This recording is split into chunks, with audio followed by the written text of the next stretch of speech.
Greetings. Let me see here.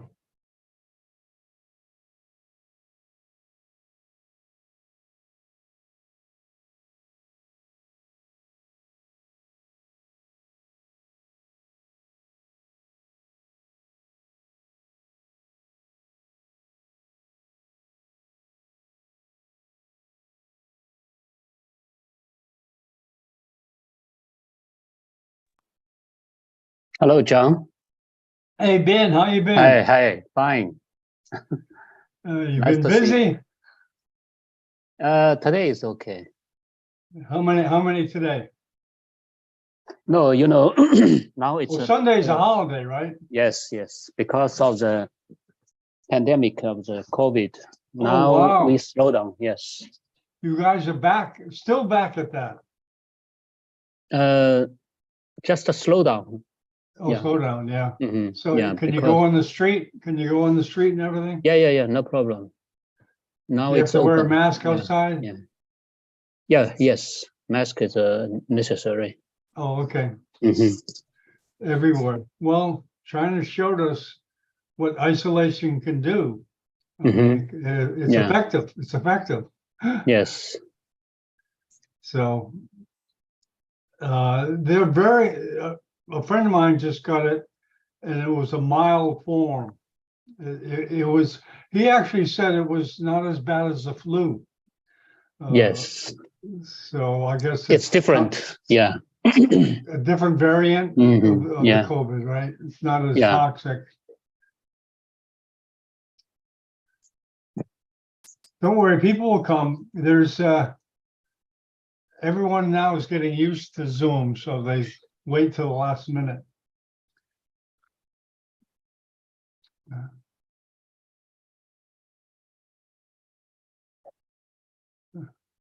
You met Lewis before, right? Yes.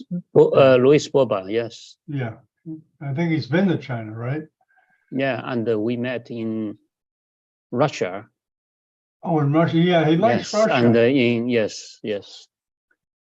Did you meet at Alfred's place in Tayuman? Yeah, in Sofianov's department. I think it's in Chumin. Oh, okay. Yes.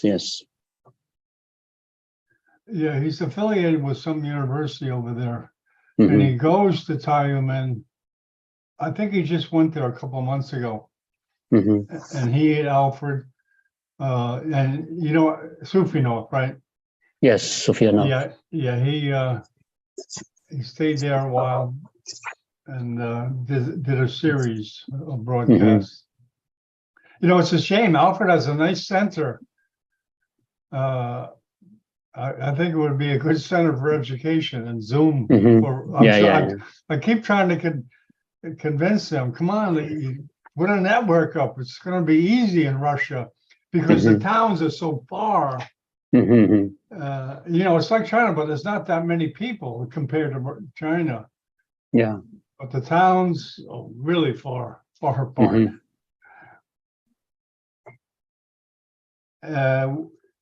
I'm seeing, you know, okay.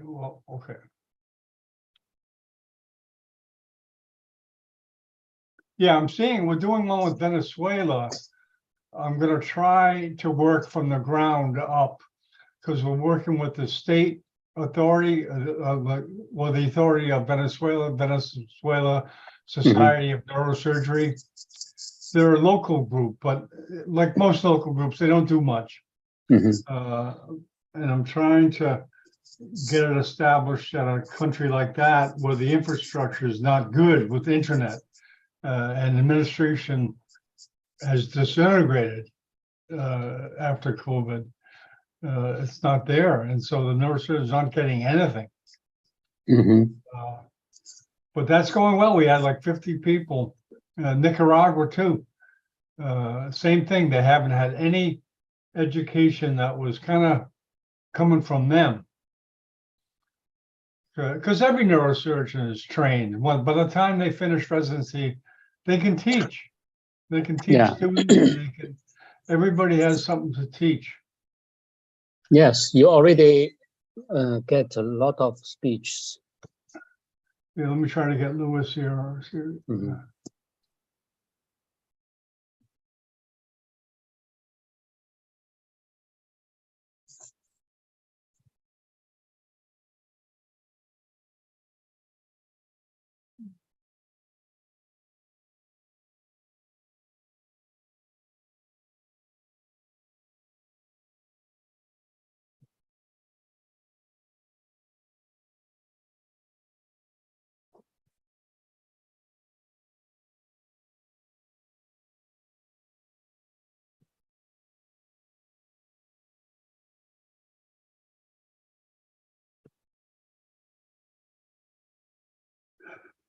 Oh, where's Lewis?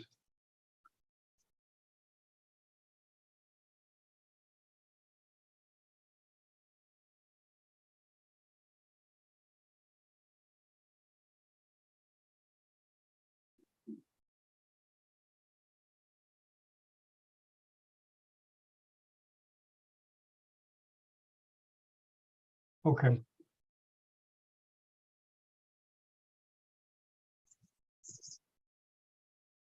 Hello, Luis. You getting set up, Louis, I guess? Yes, I'm here. How you doing? Welcome, Louis. Oh, oh, Getting set up, right? Hello, Dr. Zhang. Welcome. Hi, Professor. It's great to see you. Nice to see you too. Listen, yeah. Okay, you know how to screen share and everything, right, Dr. Zhang? Yes. Okay, and do you have any videos in your presentation? Yeah, there is a short video about venous manometry, but it's very short. Do I need to test? Okay, well, yeah, let's test it. Let's test it. I like to test the videos before. I think Luis is already in the panelist. Yeah, let me, Yeah. he's in two places. I don't know why. Okay, Louis, yeah, he's in, Luis, you can open your camera. yeah, I think he's got two, Yeah. two accounts. Are you there, Louis? yeah, how are Hi. you? Okay, good. Morning. Hi, Luis. Fine. Good morning. Morning. You guys have met before, right, Louis? Yeah, Yes. I was trying to find my glasses. Yeah, we were talking about Russia and how you're affiliated with the university over there, right? Yeah. Yeah, and you go over to give a conference with Alfred. Yeah, you're supposed to start this January now, man. I'm waiting Okay, some papers. this is Dr. Zhang. Dr. Zhang, you want to go over that video? I'm sorry, Professor, because I didn't update my Zoom software for a very long time. So currently, I can only use the online version, the web version. Okay. I need to find out how to share my screen. I'm sorry. Okay, we can do it later. Okay. Well, you want to try it now? Yes. Go ahead and try it now. Okay. Good morning, Ahmed from Afghanistan. We'll get started in a minute. Good morning, Sylvia, are you in? Good morning. Oh, good morning, Sylvia from Colombia. Yeah, from Colombia. I would like to greet to everybody. Nice to be here. Well, we'll talk later, Sylvia.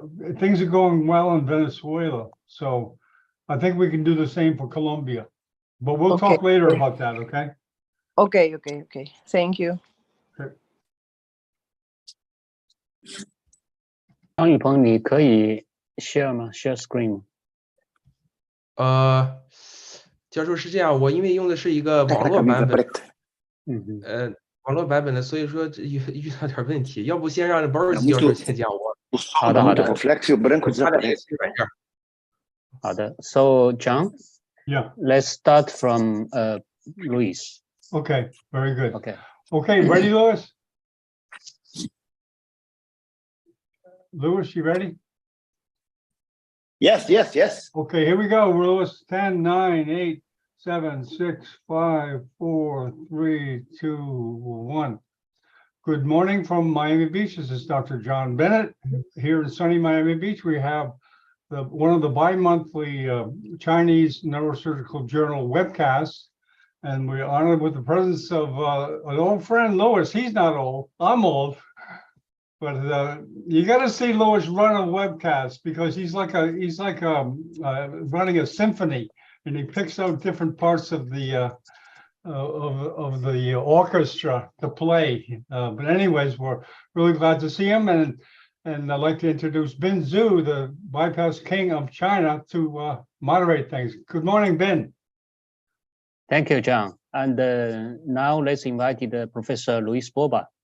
And he is the chairman of the educational committee of WFNS. And he is a very famous neurosurgeon from Brazil. He is the chairman of the Federal University of Paraná curative. Now, the time is yours, Luis. Thank you. Thank you, Binshu. Thank you, John. Thank you. Congratulations again for the wonderful work we are doing to the world. See, the Neurosurgical TV changed the way to teach neurosurgery and medicine around the whole world.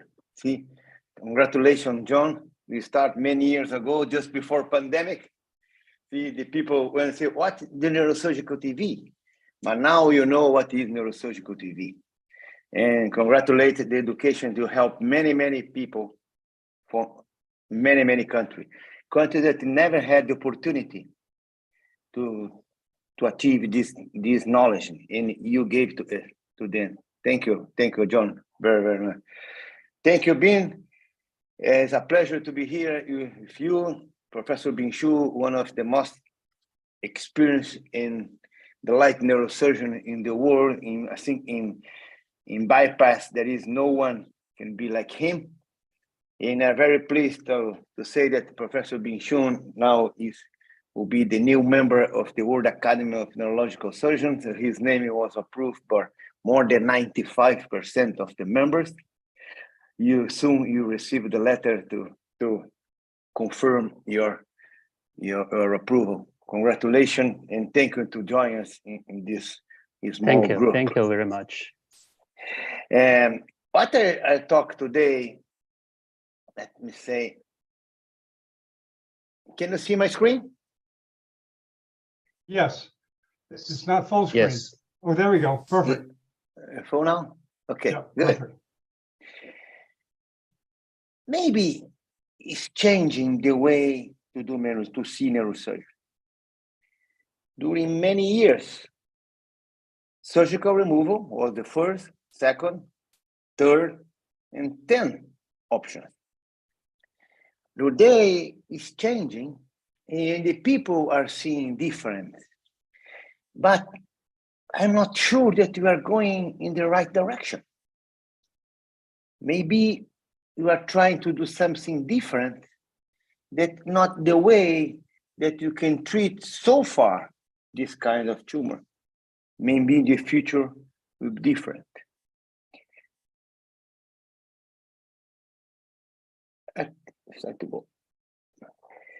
Professor Harvey Cushing said, nothing is more gratifying than a radical removal from meningioma with neurological preservation.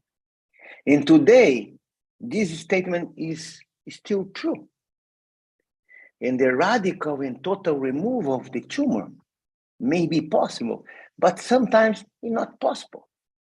The advances in neurosurgery, the advances in skull-based approach, the advances in anatomy, now you understand the disease.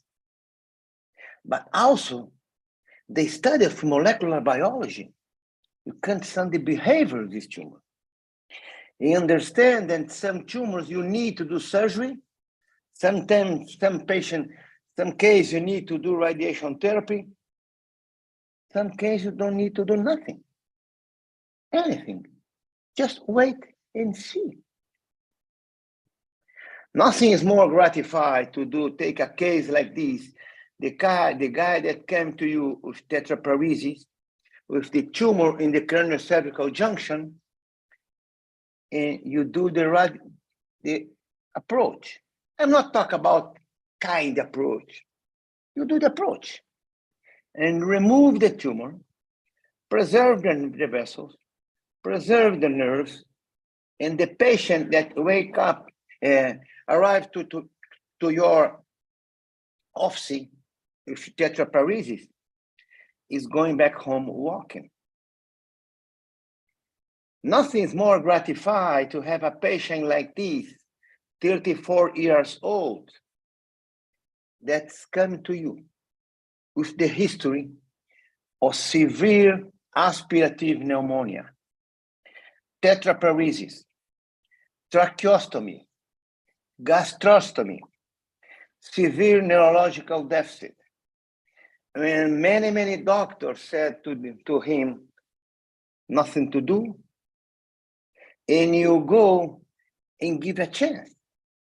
And you do a neurosurgical procedure, 14 hours in the OR, the whole day, try to remove the tumor, and giving your time, minute by minute, second by second, and you go there, remove the tumor, and see that the plan, the arachnoid plan between the tumor and the vessel was there. And the tumor that was impossible to remove, you can remove safely. In this patient that was sent to die, now this patient can go to the recovery and start a new life to recovering his neurological function. And the post-op, you have the satisfaction to have a radical removal of the mass and save the life of this young guy. 34 years old, with no hope, now there is a hope. Because these you are doctors. Because these we are neurosurgeons. Because these we learn to do this case. Because these you give one day of your life to try to save the life of the patient. This is our goal. We know today that meningioma is not just meningioma. This is grade 1, grade 2, grade 3. 3, you know, that's a very malignant tumor. Then you do radical removal, you do radiation therapy, but the prognosis is very bad. In grade 2, they call atypical.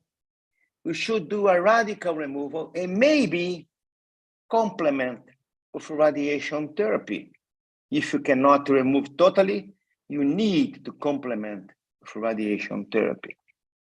But the grade 1 is the majority of the case, is the most difficult situation, because you never know how will be the behavior of the tumor.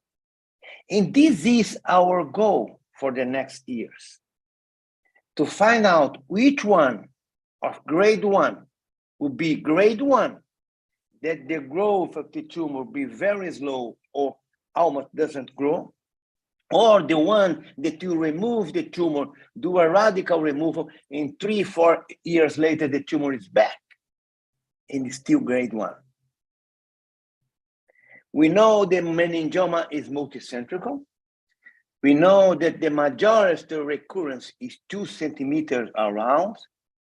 Because these, you need to do surgery, remove the tumor, and also the dura that is around, maybe 2 or 3 centimeters to avoid recurrence. We know that you need to remove not just the tumor, we need to remove the dura, we need to remove the bone, we need to grade, we need to do cytogenetic studies, proliferative index, hormonal expression, and understand the tumor, that the behavior is different in men than in women. Do you know what's the tumor, what's the location have more atypical cells? The parasagittal meningioma, that we believe that is a little bit simple surgical procedure.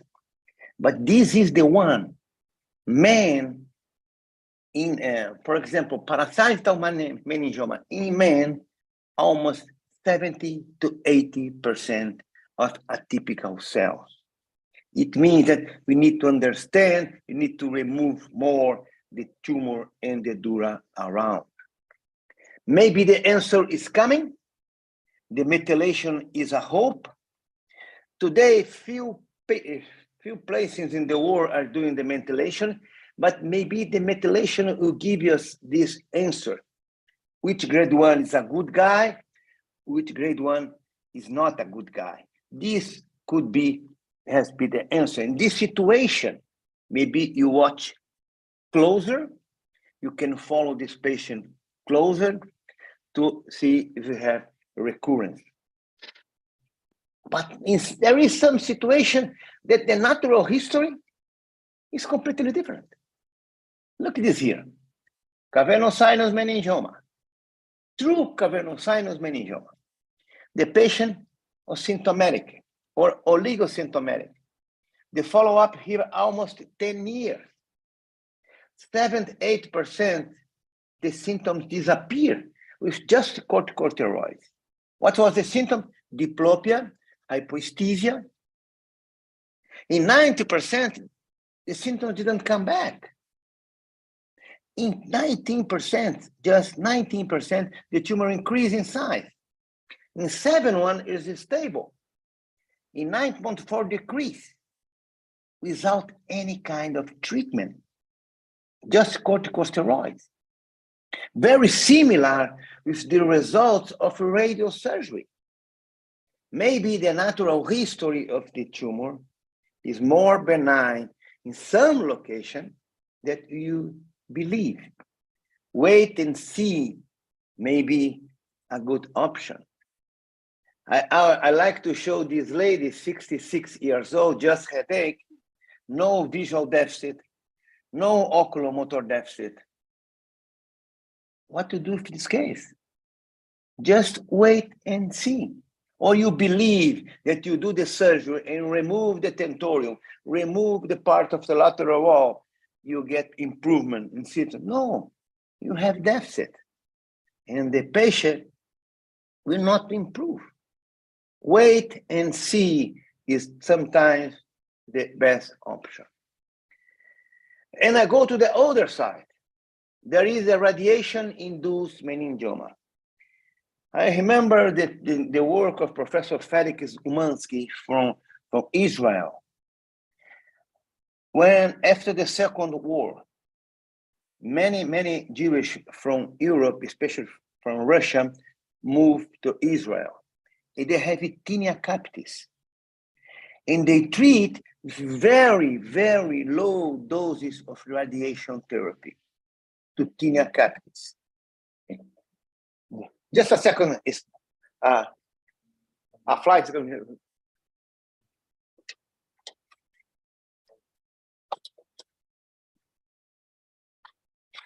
Sorry about that. And radiation-induced meningioma, histologically, is grade 1, but the behavior is like grade 2. You remove the tumor come back. What you need to do? You do surgery. If there is a residual piece of tumor, you need to treat with radiation therapy, with radiosurgery to try to control. It is correct, yes, radiation-induced meningioma. But you go to the literature and see the example here that they use to show radiation, stereotactic radiosurgery for radiation-induced meningioma. This is small lesion here. Man, why put this small tumor as example to treat radiation therapy? This case here, you can remove the tumor and take a 10 centimeters margin, not 2 centimeters margin. See, why to show this? Why to publish in the paper this example? Do you know why? The business is taking over the science. It's more common to have a tumor small like this than the large meningioma in the skull base that you remove and partially stay there. Let's do medicine more than business. We are treating people, not money. Or a different question like this, you go to the WNS, the largest meeting in the world. You see the example for gamma knife, this tumor here. Man, this is the easiest case in the posterior fossa that you can do. You can do in sitting position or concord position and go just supracerebellar. You cut the vein here and you see, you find the attachment of the tumor in the tentorium. Very straightforward surgery. You cut the attachment in the tentorium. You cut the tentorium that is the blood supply to the tumor and is the main source of the tumor. You continue to do the surgical procedure. You go around and removing the mass. And at the end, you have a ball like that. And you do the surgical removal. Very simple procedure that you can do in every part of the world. This way, you don't need to do radiation therapy. You don't need radiosurgery. You don't need to treat this very simple tumor with radiation therapy. But it's difficult to us to go to the WNS, the largest meeting in the world, and see this as example to radiation therapy. We need to learn this, to understand this, and pre and post-op. We need to understand that radiation therapy works. Radiation therapy, radiosurgery works for some tumors. Look at the example here. Cavernous hemangioma. Yes, here. Pre-gamma knife, post-gamma knife. Disappear. It means it works. Okay, you can lose the pituitary gland function. Maybe you have visual deficit. Maybe you have some, okay, you can get. Trigeminal schwannoma. Schwannoma, you see difference here. Pre-gamma knife, post-gamma knife. Okay, you can have complication. You can have the worst complications that is hypoesthesia with pain. You call anesthesia dolorosa. It's the worst thing you can get. Your face will be complete anesthesia and pain. Very uncommon, extremely rare with surgery, but it's not so uncommon with treatment with radiation therapy or gamma knife. But look, meningioma, what's happened? Nothing. Didn't change. How you say that's a good result? Oh, it's low regression. It's not growing. It's not the natural history. This you need to understand. Needs to be tell the truth. The majority of the time is like this. We have a tumor. We do surgery. We remove maximum that we can. Remain this part. You give a radiosurgery. The tumor shrink a little bit. 4, 5, 6, 7 years later, the tumor will come back like this. Change the behavior? I don't know. Change it, but there is something happening in the middle of the radiation therapy. Is the radiation therapy responsible for this? Maybe yes, maybe no, but there is a fact. The radiation therapy was given to this situation. I prefer to wait and see. If I do surgery, I remove, and there is a small piece like that, I prefer to wait and see. Sometimes the growth of the tumor is so slight, so small, that didn't change anything, no symptoms, just is a little difference in the MRI. And this is no different, doesn't change anything. It can gain 4, 5, 10 years without any change. Wait and see is very important. The other question is, I'll say, why to remove a tumor like this? If the patient has just few symptoms, we need to do that to avoid this situation. When you lose the PIA plane, the arachnoid plane, and there is the PIA invasion. When you have the PIA invasion, the possibility to remove the tumor is almost possible. Let's show an example. 2017, a young lady with just diplopia came with this. See, nice plan, very nice plan with the brain stem. See, and the people say to her, oh, very complicated surgery. If you do surgery, you have a lot of complication. The lady went back home. And during more than 2 years, she stayed afraid to do any kind of treatment. The diplopia came back, now with some incoordination and instability. She came back in 2019, and now there is an edema in the brainstem, but she's still afraid. She came back in 2020 in the wheelchair. Now, how can I do now? Now there is no more plan. There is edema that's going to the whole brainstem until the thalamus. I'm sure that you do surgery now, try to get a radical removal of the tumor, you have deficit. We lost the opportunity. We need to be serious and talk to the patient about that. The natural history of the tumor in this situation is different than that one that is just the attachment of the tumor as the cavernous sinus meningioma, are completely different entity. Meningioma is underwater. Meningioma, you need to understand the arachnoid. Meningioma surgery is different than vascular surgery. In the vascular, that Professor Bishu is the master, you dissect vessel by vessel. In meningioma, you dissect arachnoid by arachnoid. And try maximum that you can to preserve the veins. Sometimes you can, sometimes you cannot. But you need to preserve the veins because you never know what's happened when you damage a vein. Artery, you know. If you damage an artery, you know what's happening. But vein, you never know.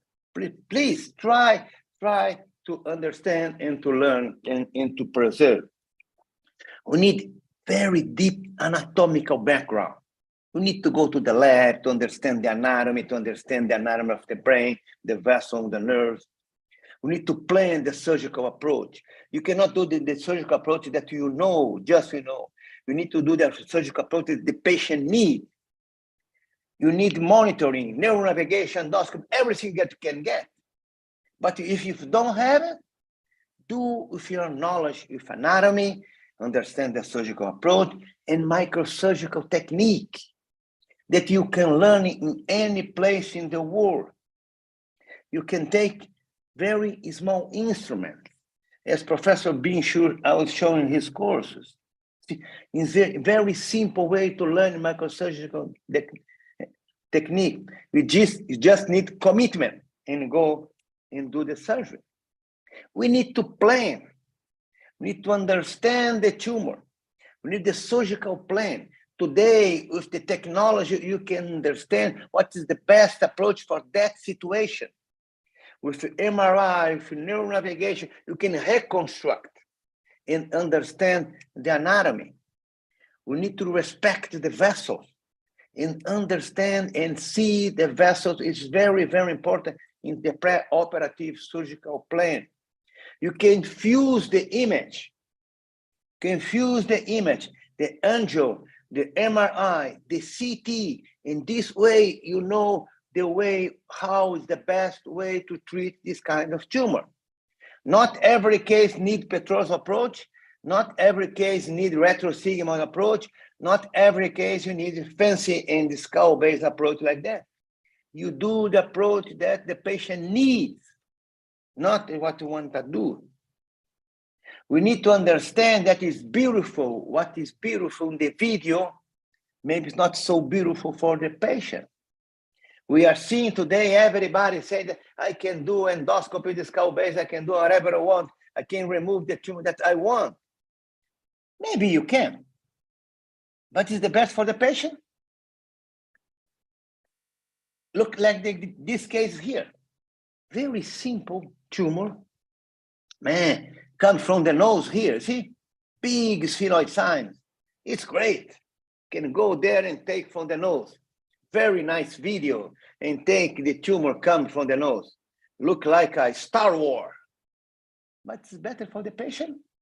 How to close the door? How to close the, oh, I know I have flaps and things. But we know that in meningioma, independent of the site, we need to remove the tumor, but we also remove the dura. See, and then you come from below, you pull the tumor and pray. Why you pray? Because these vessels are behind the tumor. It's here. If there is a small perforator that you cannot see just in the end, if this perforator bleeds, you are dead. And tell me, my friend, what's wrong here? You open the Sylvan fissure, you go subfrontal, you dissect the tumor, you preserve the olfactory nerve, you remove the dura, you can drill the bone.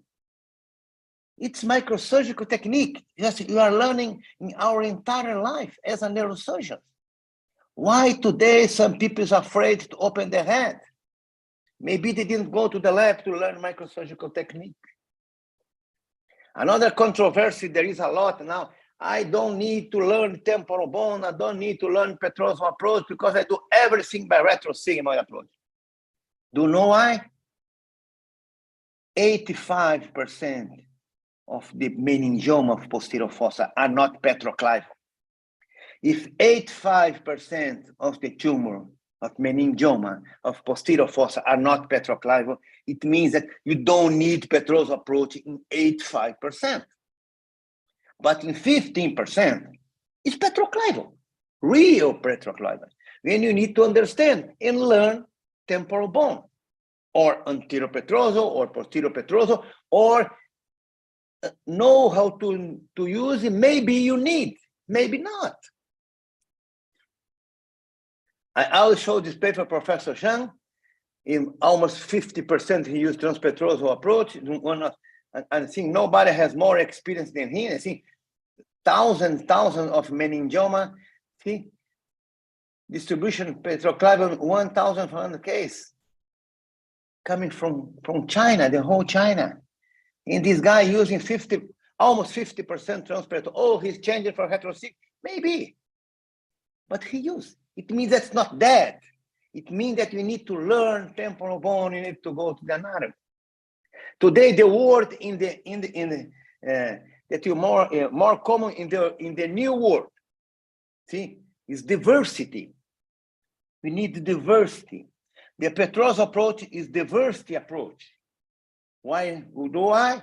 Retrosigmoid you can get, transtentorial you can get, presigmoid you can get, subtemporal you can get. You use the approach that you want, that you need. But you need petrosal approach in every case. Less than 10%, I would say. 15, 10% you need petrosal approach. We need to understand anatomy, but we want to understand the tumor. I just saw a publication, a very famous surgeon, that now he's working in tumor also. He's showing this. He did retrosig and left this part because it was in the cavernous sinus.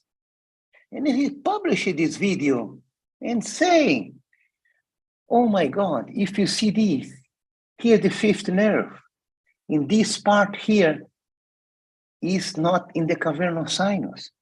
This part is in the Meckel's cave. In this situation, we do the surgery. You can work presigmoid. You can remove the part of tumor presigmoid, but maybe you need to go down because there is a small piece of the tumor that is under the jugular foramen.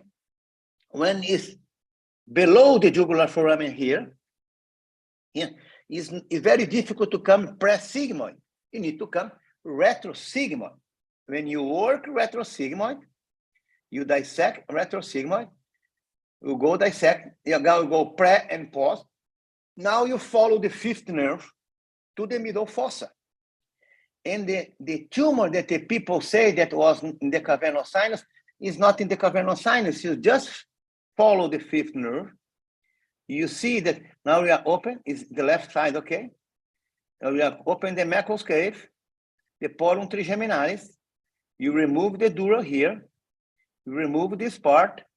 You find the fifth nerve. You elevate the fifth nerve.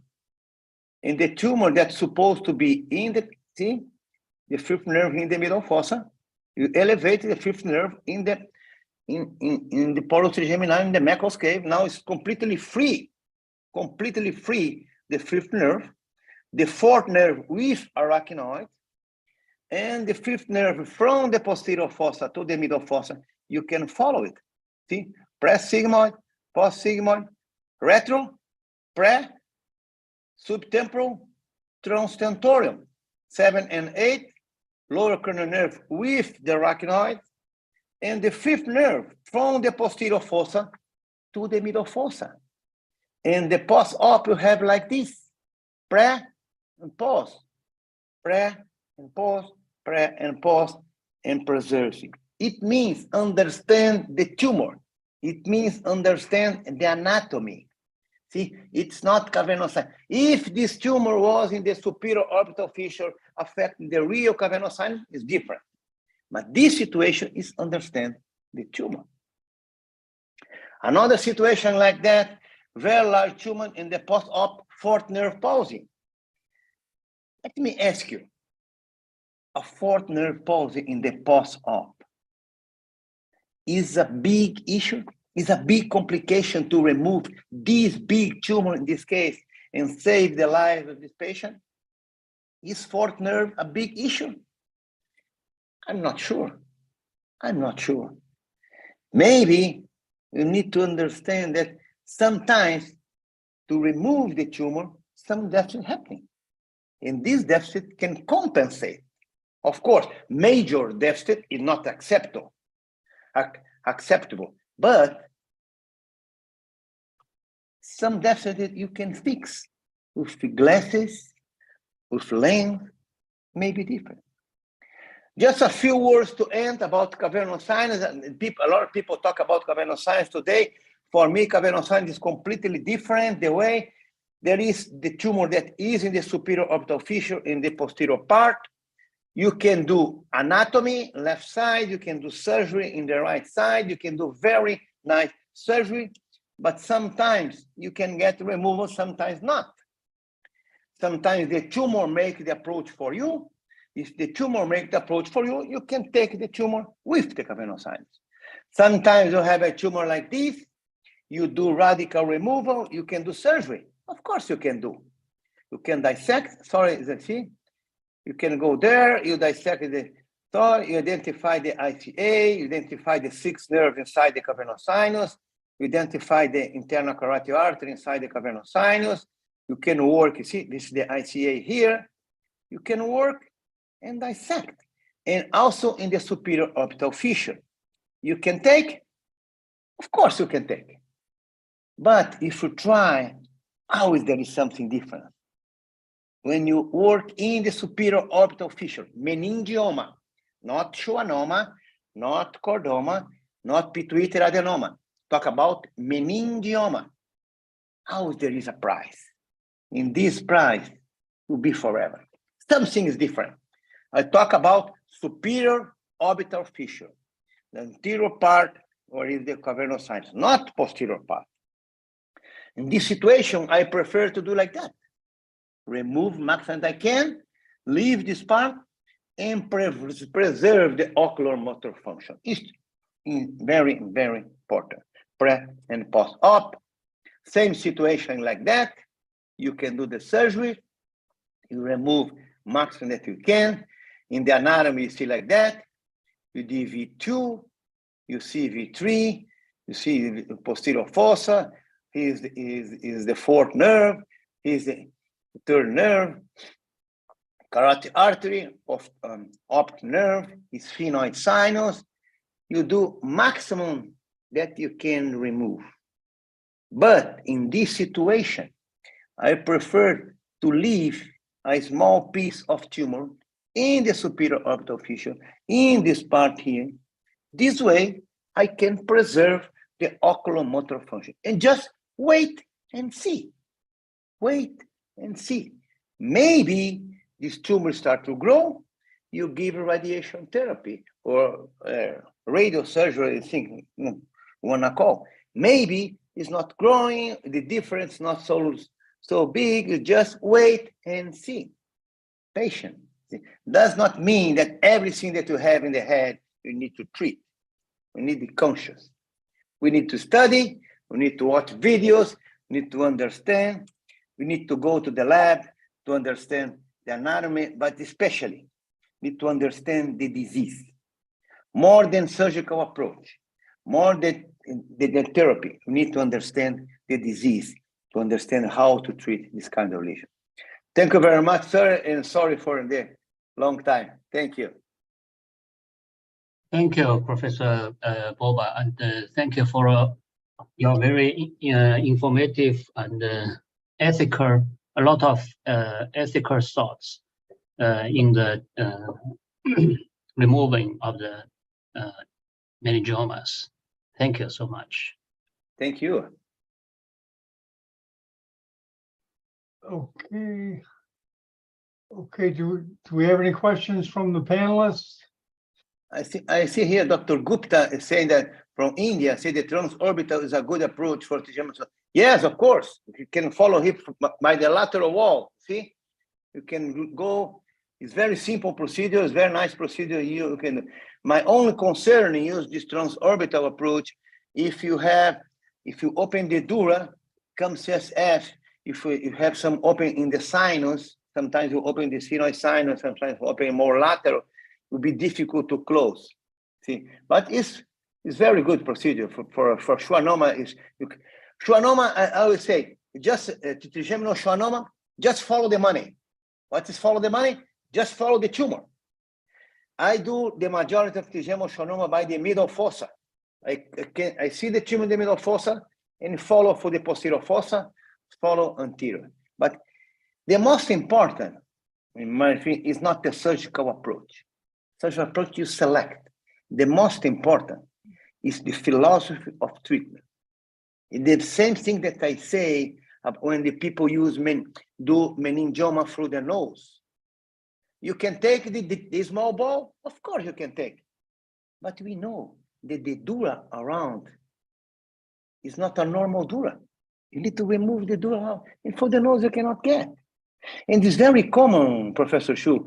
You open, you see a small meningioma in babies around of small babies meningioma around. You get to remove the bone, that tumor also.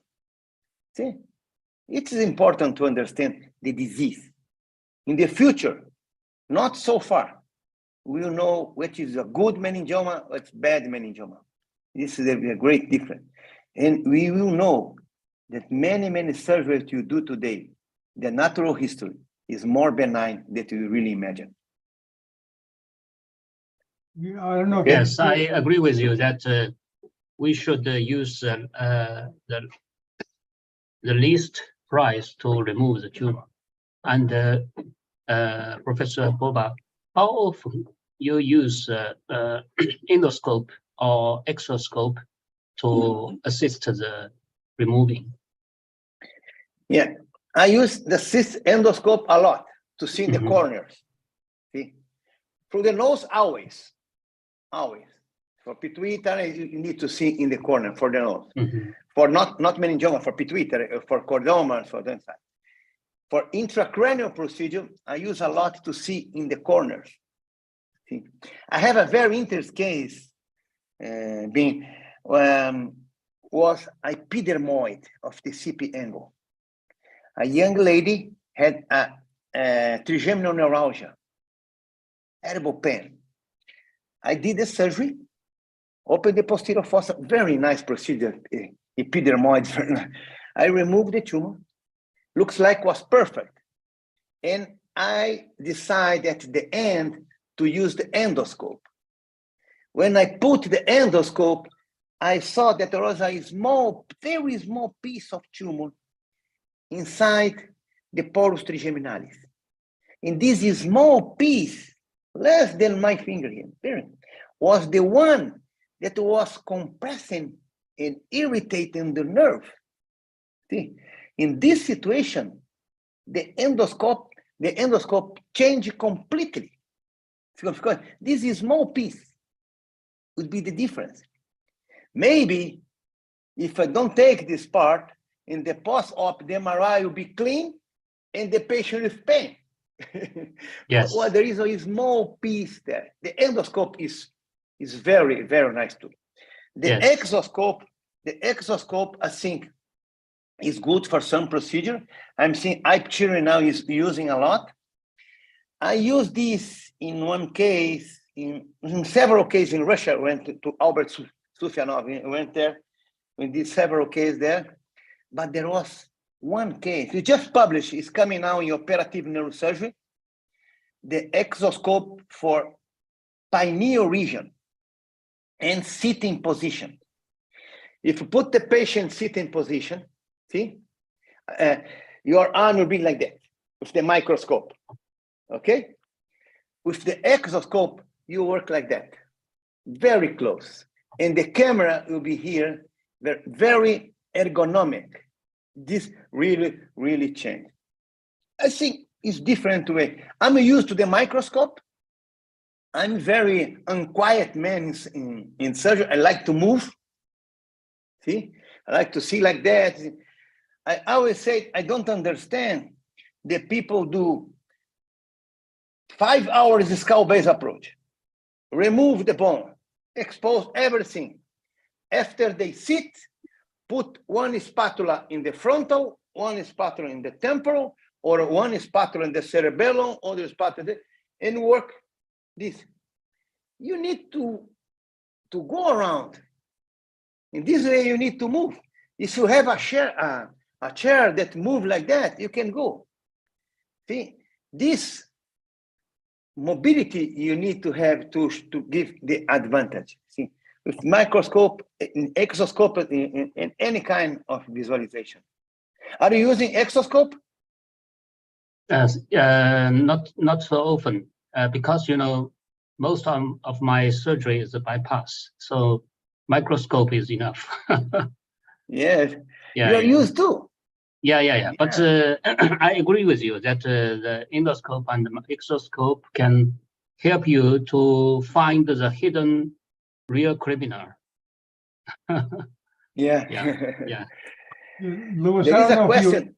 I don't know if you addressed this. This is Uday again. When would you prefer endoscope over microscope for skull base? In which situation prefer endoscope over microscope? Yeah, when would you prefer endoscope over the microscope for skull base? Okay, for the anterior part, okay, for tumor in the midline, as pituitary, as chordoma, the endoscope is crucial, okay? And you can do pure endoscopic approach, okay? And it's very, very good. For pituitary, I do microscope, I do myself. Because I learned during my entire life, I got the experience. But if I start today to do pituitary surgery, I do with endoscope. If I start today. But I have a lot of experience in the microscope. I use the microscope and the endoscope. At the end, I put the endoscope and see around. I always have the microscope and the endoscope, always.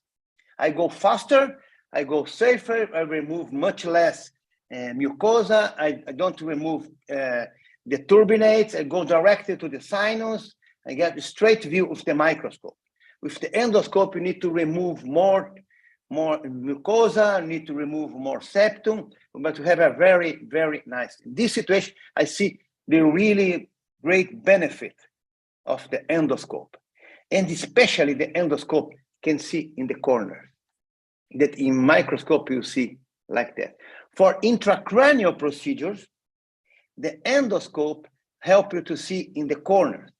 For example, if I do a vascular surgery, clipping artery, for example, if you can put to see where is the tip, if there is some perforators, you can use it. There is no competition between microscope and the endoscope. They has to work, it has to be together. See, you need to have the two options in the OR. You do the best for you.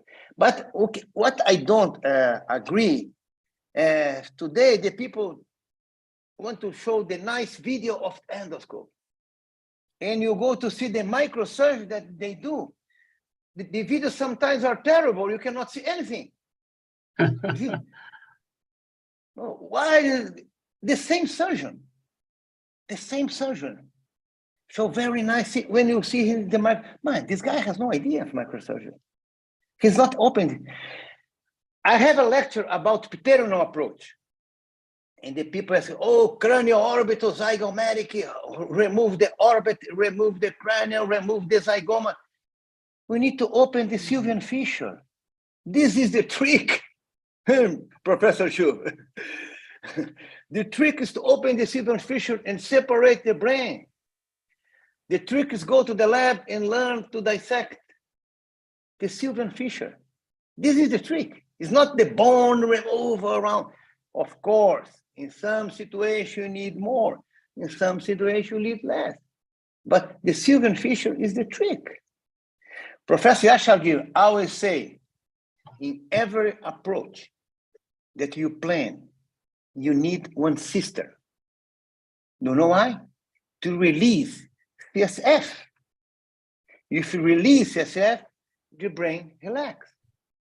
See, this is the most important to understand the situation. Huh? Yes, I There think is- another difference is the demand for the stability of your hand is different on the Yeah. microscope and the endoscope. Our Japanese Professor Takashi Kon, he has a question for you. Takashi, you can turn No, on your camera and No, unfortunately, Ben, he doesn't have his microphone. So could Okay, you read it, okay. please? yeah, now Yeah, you talk about anaplastic meningioma, né? This is bad. Oh, Takashi, is your mic working, Takashi? I don't think it's working. Yeah, Okay. He's asking about anaplastic meningioma. Anaplastic meningioma is not bad, it's terrible. It's terrible. See? Because it's very aggressive. When you see the majority of the tumor are large, they have some edema. More you remove does not mean the tumor will not come back. It's very aggressive. Atypical meningioma, let's change a little bit. For atypical meningioma, is a little bit, I think it's different. We need to remove the tumor in maximum that you get in the dura, maximum, see, to avoid the recurrence. But still, in this situation, there is the possibility the tumor come back in the area, atypical. In grade 1, also the same situation. Somebody asking here, Petri Bashenov, how to remove the dura skull-based meningioma. It's not easy. It's not possible in every case. The majority of the case you cannot get margin skull-based meningioma, you cannot get. But when the tumor has attachment in the tentorium, you need to remove maximum that you can. In skull-based meningioma, the trick is to remove the bone that is invaded and the dura that's in contact with that bone.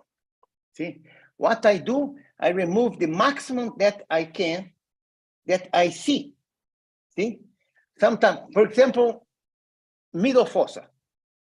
If there is invasion of the dura, there is invasion of the bone, remove the part of bone, the bone, also the maximum that you get in the dura, sometimes doing the peeling of the lateral wall of the cavernous sinus to remove this dura. Try to remove maximum that you can. Does not mean that it's possible in every case. The majority of the case, you cannot. But you need to try to remove maximum that you can. See, the same situation happened in the superior sagittal sinus. See, it's very often the tumor attached to the lateral wall of the sinus. And you go and coagulate and leave a small piece. But if you use microsurgical technique and go very precise and try to remove this lateral wall, you see that the sinus dura, and inside the sinus there is a vein. The sinus is a vein. It's a vein inside. If you go very precise, you can remove a lot of this wall of the sinus. See? This is possible to get. Very good. I think that's all questions, Ben. Do you want to? I don't see any more. okay. Thank you, Professor Luis Borba, Thank for you. your nice presentation. Good And job, now Luis. I see Professor Leonidas Quintana from Chile here. Hello, Professor. Adelmo Ferreira, friend here from Brazil. Thank you. Now, Sunday, 10 a.m. here in Brazil. And the sun is there. Maybe you can go to the beach now. Oh, okay. Ahmad, are you there? Do you want to say hello to Louis? Ahmad, are you there? He's from Afghanistan. Oh, good, He's- good, good. He's a very Thank you. regular. Thank Are you you very there, much. Ahmad? Hello, Ahmad. Hi. Greeting. I'm Dr. Pirzad from Afghanistan. Thank you very much. It's very great and excellent lecture. Thank you. Thank you, thank you. Okay, Professor very good. Salazar is here also, George. Hello, Okay. Professor. Are you here, Jorge? You want to say hi? Let's see, Mohammed Hamili's here. Bayam Batson. Have you ever met someone from Mongolia, Louis? Okay. Yeah. Pongo. She's a neurosurgeon. There's 30 neurosurgeons in Mongolia. She's one of them. Bayam Batson, you there? You want to say hi? Well, maybe not. Oh, the whole team is here. There she is. There she is. Go ahead, Bayam Batson. Can you talk? We need to organize something. You need to organize something that area there, presidential meeting. The World Yes. Federation has to be there, you know? We need to Yes. organize something there. Yes, we're trying to set that up, Mongolia. Like I said, there's 30 neurosurgeons. Well, thank you very much, Louis. Thank you. Bye-bye. Thank you. Bye-bye. Thank you, Ben. Thank you. Bye-bye. Thank you. So now let's move on to the next speaker, Dr. Zhang Yupeng. Dear Professor John and Xu, it's a great honor to meet you here on this webinar. And can you see my screen now? Yes, you want to make it presentation mode, large Okay. at the bottom. There you go, at the bottom. There you go. There you go. Perfect. Okay. Thank you. Okay. Honored professor and colleagues in this in the panel and audience from the online. I'm Dr. Yupeng Zhang from Beijing Qiantan Hospital, and it's a great honor to have this opportunity to present a bunch of researches that we have performed recently on IIH. So my presentation topic today is venous sinus manometry for IIH patients, from invasive to non-invasive. So these are the outlines of my presentation. I will first give an overview of IIH, then I will expatiate about the relationship between venous sinus stenosis and intracranial pressure elevation. And then I will highlight the pivotal role of venous manometry in the diagnosis and the treatment of IIH. And I will then show my standard approach for venous manometry, and then I will point out its drawbacks for the current approach. Then I will move on to what we have done recently to realize a non-invasive manometry for these IIH patients. I also point out its drawbacks and show how we can improve this algorithm. So first, overview of IIH. Idiopathic intracranial hypertension was first described as a pseudo-tumor cerebri by the great neurosurgeon Dandy in 1937 as a clinical syndrome composed of headaches and visual obscurations combined with a chronic elevation in the ICP without a definite etiology. So there's no obvious mass lesion. The incidence rate of IIH has been surged up in recent years and has been drawing more attention to our neurosurgeons. Because the neuro-ophthalmologists as well as the neurologists become more aware of this disease, and also the emerging techniques, I mean the venous sinus stenting techniques has made this procedure less invasive, so more and more patients coming to our department. Generally, this disease was treated using medication as stazolamide. But these patients those patients who are refractory to medication will finally come to our neurosurgeons for treatment. So if we look at the public health data from England, we can say that the incidence rates rose between 2002 to 2016 by almost twofolds. And also the cost to treat this disease has also surged up. So using a public health model, by the end of 2030, the costs are forecasted to reach 462 million pounds per annum for IIHs. So we can see in figure A, the incidence rates in general population almost doubled in the research period. And this disease most frequently afflicts young female patients at the childbearing age. So this is a devastating condition. And also this disease mostly likely to influence those patients with obesity. However, with accumulated data, we now know that IIH is actually not idiopathic. Over 90% of IIH patients actually have venous sinus stenosis, and this may be the underlying etiology. And this figure showed the vicious triangular cycle that causes this elevation in intracranial pressure. So the initiating factor is the arachnoid granulation.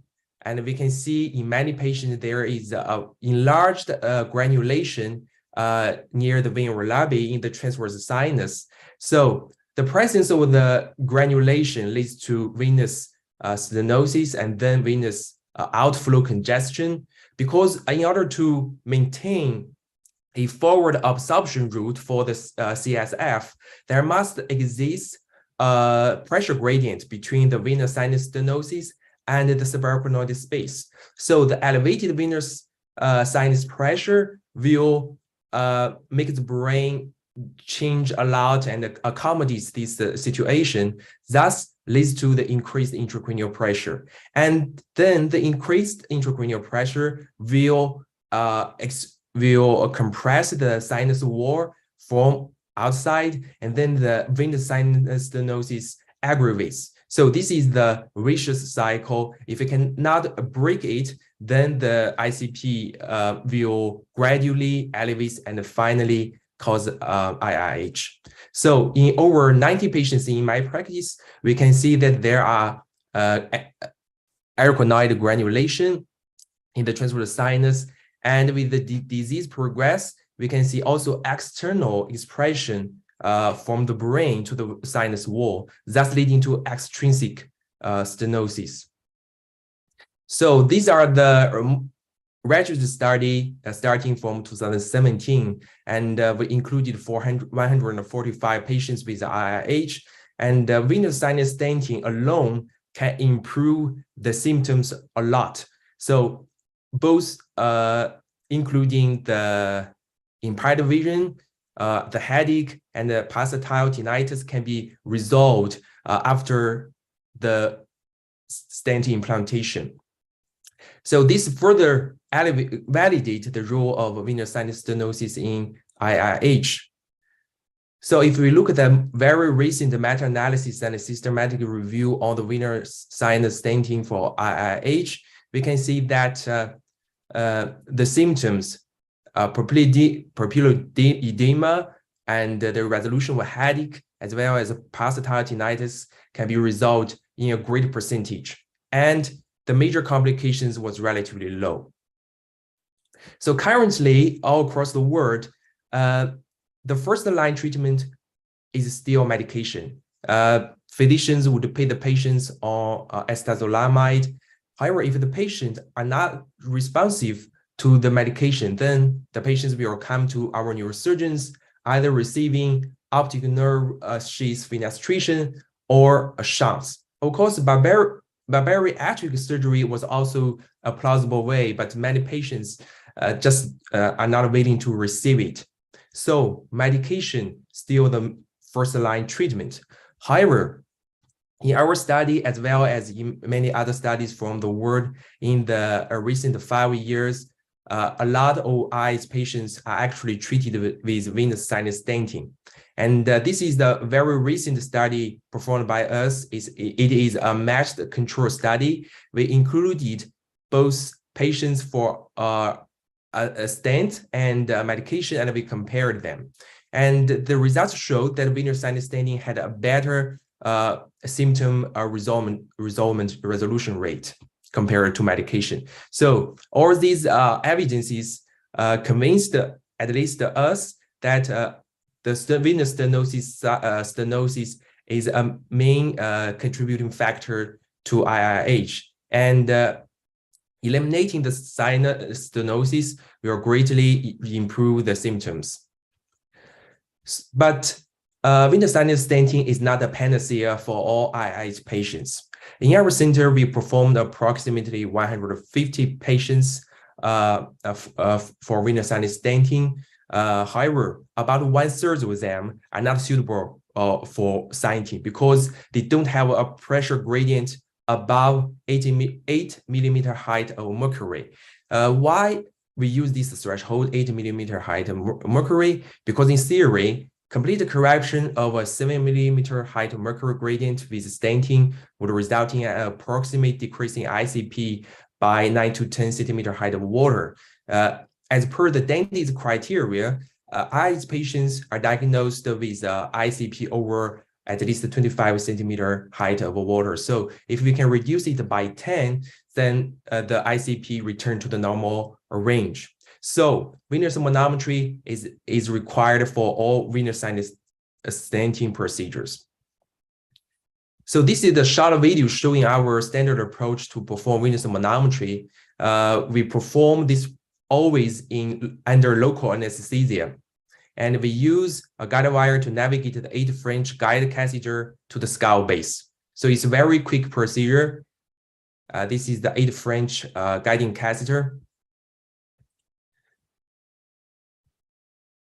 So we place it under the skull base, and then we navigate a micro guide wire under the fluoroscopy. We don't need a road map because there is a compression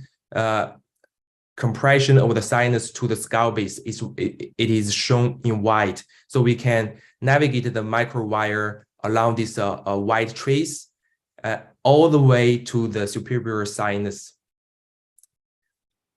And over the wire, we can navigate 0.027 micro catheter.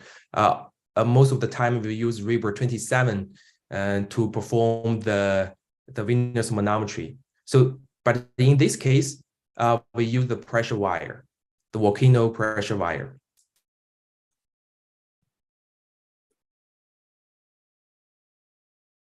So to the superior sinus, and this is the microcatheter. And then we would place the microcatheter tape in the superior sinus, the transverse sinus, and the sigmoid sinus, the jugular vein to measure the pressure. And then we do a subtraction, and we can get the pre-stenosis and the post-stenosis pressure difference, namely the pressure gradient. Okay, we can then connect the Reber 27 microcatheter to this device. You can always get this device for the anesthesiologist, and then we connect the monitor to the CVP mode, and we can then monitor the pressure gradient. So this procedure must be performed under local anesthesia. This will cause some problem. Besides that, we can see that the pressure is not an absolute value. Even though we use the mean value, but actually it's a wave, so it has an amplitude. So the amplitude usually are 2 to 3 millimeter height of mercury. So because we use a threshold of 8 millimeter height of mercury, so this amplitude change would cause a great variability and leading to some systematic error to our measurements. So this is a great disadvantage with this measurement. Besides that, this must be performed under local anesthesia. So this will cause the patient a lot of pain. When we navigate the micro catheter and the micro wire through the sigmoid sinus to the transverse sinus, the patient will feel a lot of pain above the eyeball as well behind the ear. Besides that, the patient must endure the pain from femoral vein puncture and femoral artery puncture, as well as receive a lot of dose of radiation. So this is certainly a painful and invasive procedure for the patients. So why do we need to realize a new approach to measure the pressure gradient non-invasively, I think there are two reasons. First, this invasive manometry, venous manometry approach cannot be applied to patients on follow-up. Currently, if we treat the patient using medication, we can only follow up them with their symptoms. If they have improved visual acuity, or if they have a resolution with their headache. So these are the only way we can follow up the patient.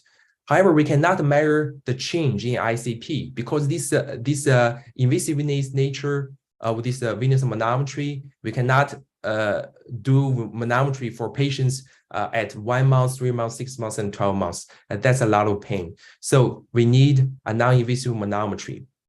And secondly, this procedure adds extra cost and pain to the patients. And because the endovascular treatment for IIH has made this procedure relatively invasive now, we really want to make it a little more non-invasive. So if we can have a non-invasive manometry, this will greatly facilitate our treatment, especially venous sinus stenosis has a very big incidence rate in the general population. If you scan MRI for the all admitted patients, around 1/3 of patients will have unilateral transverse sinus stenosis or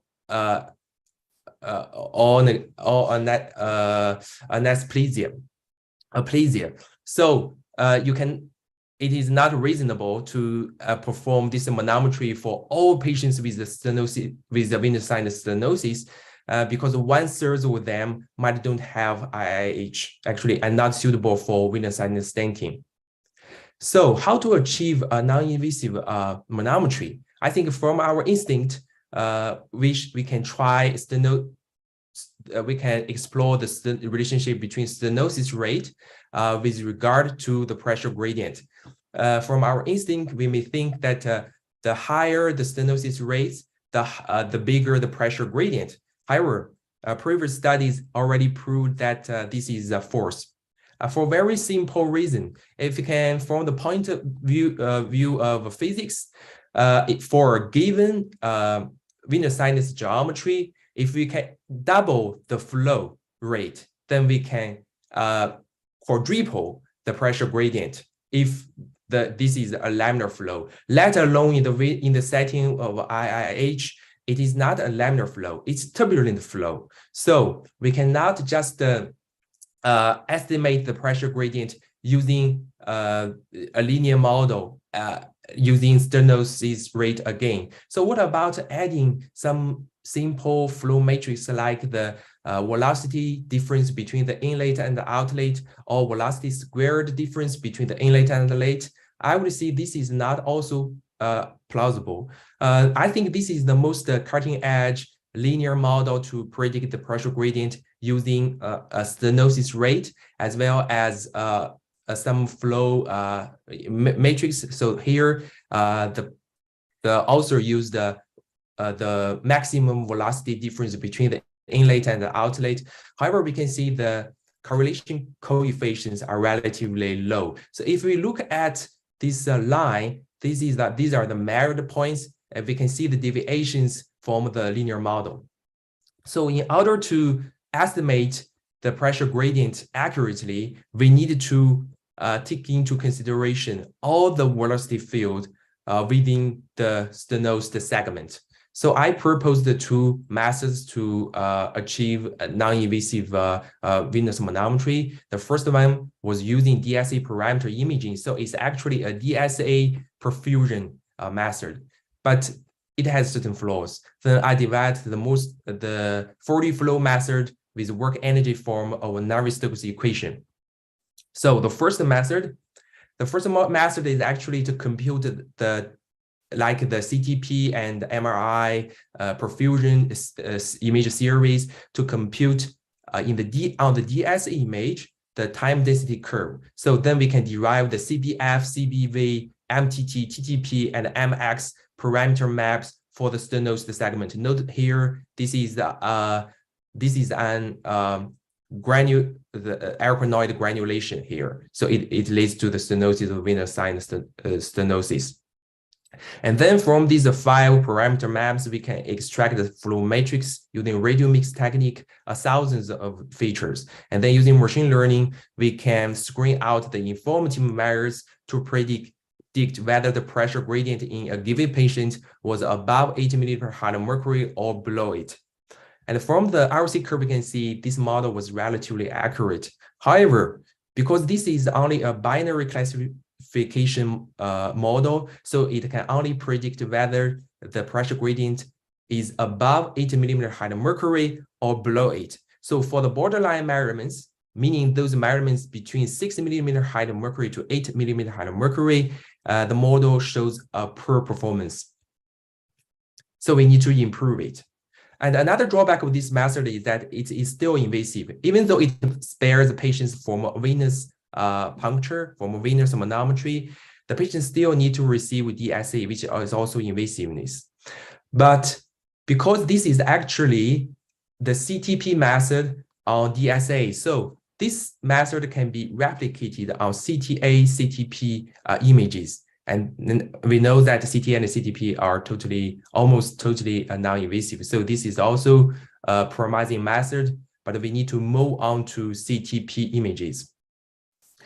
So how to calculate the absolute pressure gradient value? I don't want to know if the pressure gradient is above it or not. I want to know the absolute value, how to achieve that. So I developed this method which is called work energy form of Navier-Stokes equation. I didn't invent this method. Actually, I learned this method from Dr. David Mallory, who first applied this algorithm in cardiology. So after we get the 40 flow MRI images, I first tested, which is the replication of the former researches, if a simple flow matrix like the velocity change and the velocity squared difference between inlet and outlet can predict the pressure gradient, all of them failed, which indicates that simple flow matrix cannot pre-estimate the pressure gradient across the stenosis accurately, and the flow field is very complex. If you look at this figure, we can see the velocity increased before the stenosis as well as post the stenosis. There are an evident velocity elevation.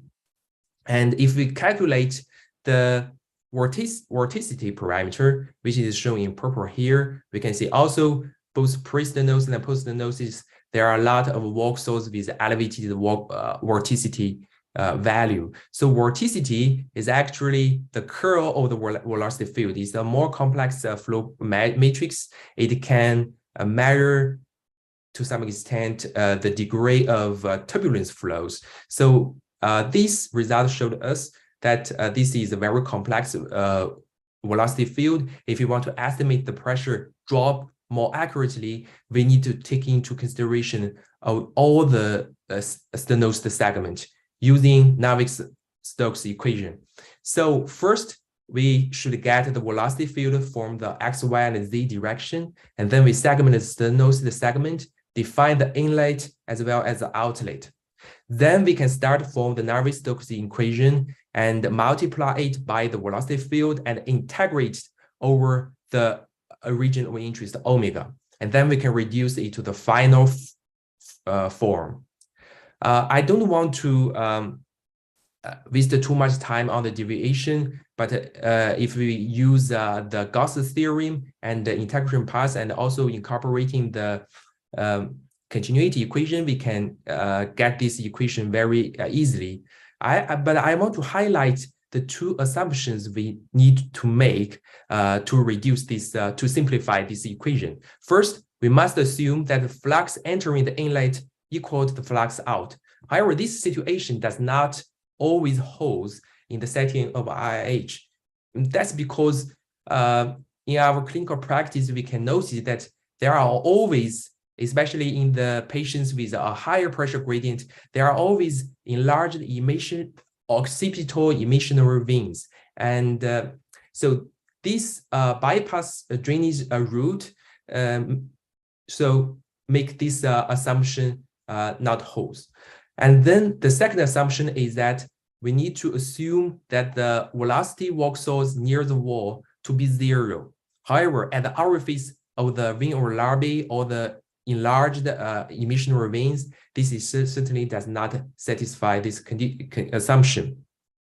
So that's why we may have some inaccurate estimations using our algorithm.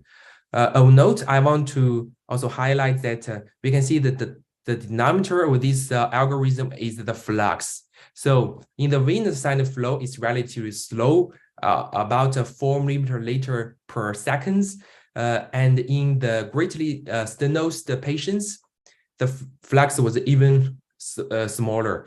So if we put the flux in the denominator, then a small change in the flux value would greatly influence the results of the pressure gradient. So this is mainly a confounding factor that will make our estimation not accurate.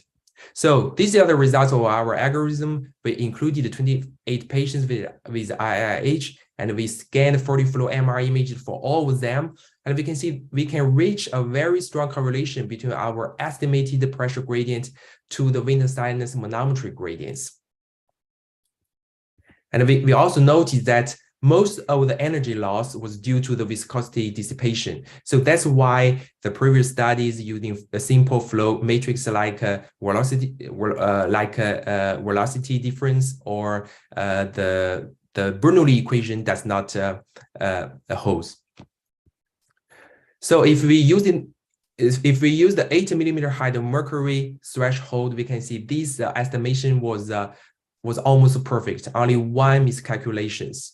However, as I noticed earlier, because the flux is in the denominator, so a small change in flux would greatly influence the estimation for patients with a higher pressure gradient.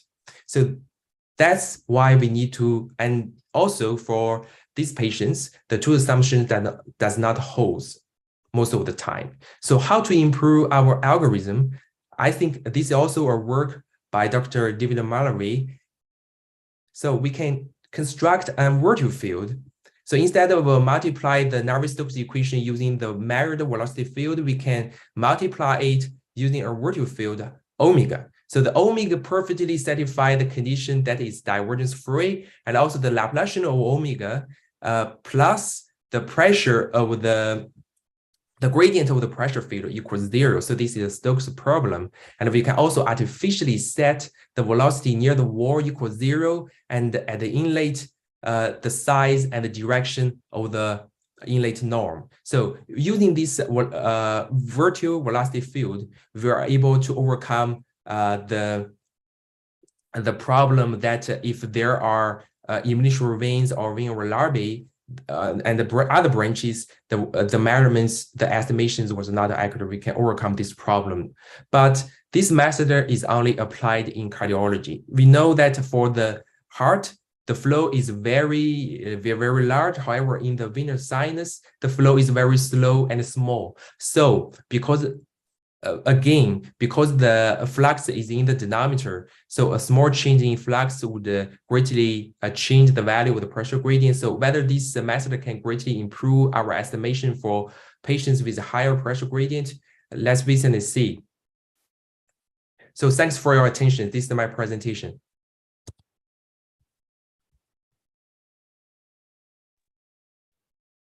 Thank you, Dr. Zhang Yifeng.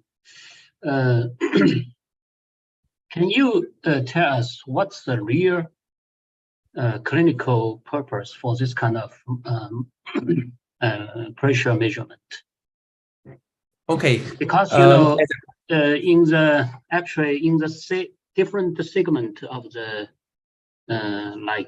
superior sagittal sinus or the transverse sinus, especially the stenosis segment, if you measure the pressure in the different segment, it should be different, because the stenosis, the segment, the velocity of the blood flow should be increased and the pressure should be decreased. So this Okay. is a Bernoulli's principle, and actually, in such a wide sinus, the pressures, the guide wire of the pressure for the measurement of the if you move a little bit close to the wall of the sinus and the intra-flow of the sinus, the pressure should be different because this is a so-called leisured flow. And actually, you also notice that in the measurement, there's some variation. Yes. So Yes. So what's the real purpose for this? Because only measure the pressure. Actually, there's also some tinnitus. Actually, this kind of energy can be transferred to the sound energy. This is why we can hear the noise in the of the stenosis of the sinus. So how can you measure this kind of energy loss to the sound? Okay. And actually, you are mentioning the real purpose is maybe the intracranial pressure. That's real means something, but not the sinus pressure. Okay. What's your? Okay, thank you, Professor Xu. So for your first question, yes, I would say that the pressure in the venous sinus does not change a lot with the increment as you retract the microcatheter, or the pressure wire. So we only measure the pressure at a stem point, the cross point of the mid and the posterior 1/3 or superior venous sinus, the confluence, the distal of the distal part of the stenosis. I mean a distal point, a point distal to the stenosis in the transverse sinus, a point proximal to the stenosis in the transverse sinus, the sigmoid sinus, and the jugular valve. So we only measure these 7 points. And actually, if you move the pressure wire, let's see, 1 or 2 centimeter, the pressure does not change a lot. The pressure only change greatly across the stenosis. So in a patient with normal ICP, if you measure the pressure in the superior sinus to the, let's see, jugular valve, the pressure drop is almost always below 60 millimeter height of mercury, or maybe as small as 4. But in patients with IIH, the pressure drop would be most of the time over 13 or 10 or 13 millimeter height of mercury. So actually, it's very slow change in pressure gradients along the venous sinus. That's why we don't need an accurate point to define where we should measure the pressure drop. So for all the neurointerventionists, I think maybe in America and in China, we define the pressure drop as the 2 points. One is distal to the stenosis in the transverse sinus, and the other one is in the transverse sinus proximal to the stenosis. So we only measure these 2 points. Sometimes it may change a little bit, but it's almost very stable most of the time. And for your second question, sometimes there are pulsatile tinnitus for the patients. That's because the stenosis is more proximal to the sigmoid sinus. But these patients can also be treated with venous sinus stenting. I think there is no relationship with regard to the site, the site of the stenosis. Is it proximal or distal? Is it in the is it near the sigmoid sinus or near the confluence? I think that doesn't make any difference in how much the energy are lost. At stenosis segment, at the very stenosed point, the energy loss is great. It is not related to the location. I don't know whether I answered your questions. Actually, you are talking about the intracranial pressures, high pressure of the intracranial. Is that correct? Yeah. So, yes. But you are talking about the we actually pressure measurement in the sinus. Yes, in the sinus. So what's usually, this two pressures correlation? Yes. So we cannot measure the ICP directly because it's invasiveness. But in the ICU, we may have some device. But for patients with IIH, we don't routinely measure the ICP. Instead, we represent the ICP using the opening pressure, the lumbar puncture. Using lumbar puncture, we perform lumbar puncture before the procedure, and it represents the it can reflect how much the ICP elevates. Actually, the venous manometry measures the pressure in the venous sinus, and usually there is a pressure gradient between the venous sinus and the subarachnoid space, usually 4 to 5 millimeter height of mercury. So when the pressure increased in the venous sinus, then there are also increase in the subarachnoid space because it had this pressure gradient to make sure that the CSF can be absorbed into the venous sinus smoothly. So with elevation in venous sinus stenosis, there is most of the time has an elevation in the ICP. So this is their relationship.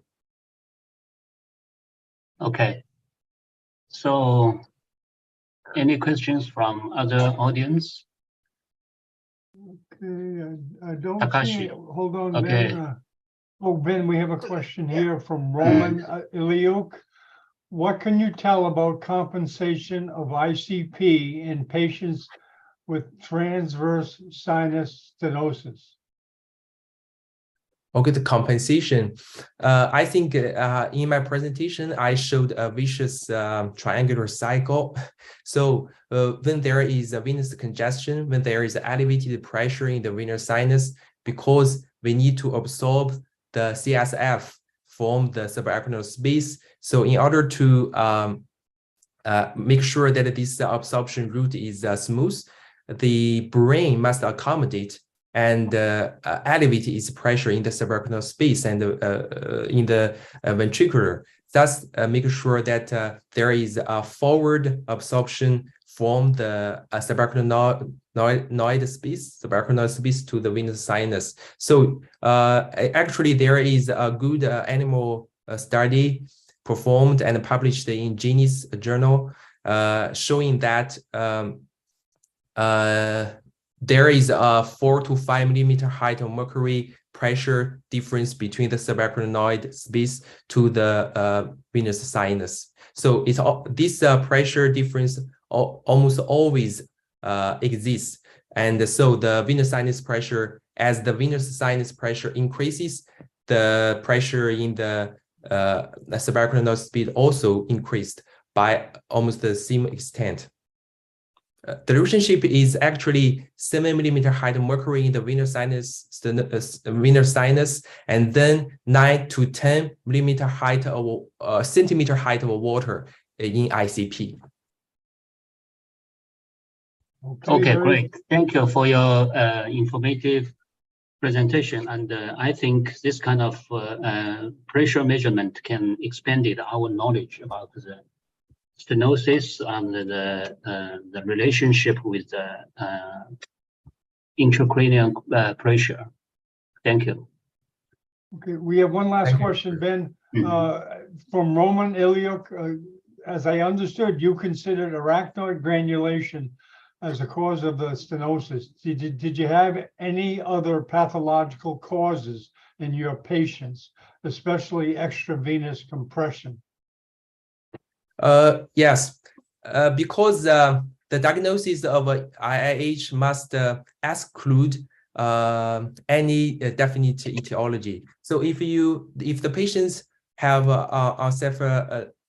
have brain inflammation there and the thrombosis, then the patient may have elevated ICP and venous sinus pressure, but we do not diagnose them as IIH. So for patients, of course, we have a lot of patients without a clear evidence of excess arachnoid granulation, but the patients mainly have external compression from the brain. So actually for IIS patients, we have two types. The intrinsic type, mainly due to the granulation, and the extrinsic type, meaning that there is a long segmental stenosis of the venous sinus, but there is no definite granulation. So there are two types, but both types can be treated with good outcome using venous sinus stenting. Of course, with VPS also. Okay, very good. Okay, Ben, I think, thank you very much, Dr. Zhang, for your time and efforts. And Ben, thank you as always for putting this together. We'll be meeting in 2 weeks, the 22nd. Any closing Okay. remarks, Ben? Okay, thank you. Thank you, Dr. Zhang and Professor Borba. Thank you. Okay, we'll see you in 2 weeks, Ben. Thank you. See you 2 weeks later. Hong Kong. Yeah, I'm Thank Okay, you. Have a okay, nice weekend. Takashi. Okay, Bye-bye. Thank you. bye-bye. Okay, go ahead. You have something to say? Go ahead, Takashi. You got your sound working now. We've ended the webcast. Sorry about that. Yeah, January 22nd. I visit Hong Kong.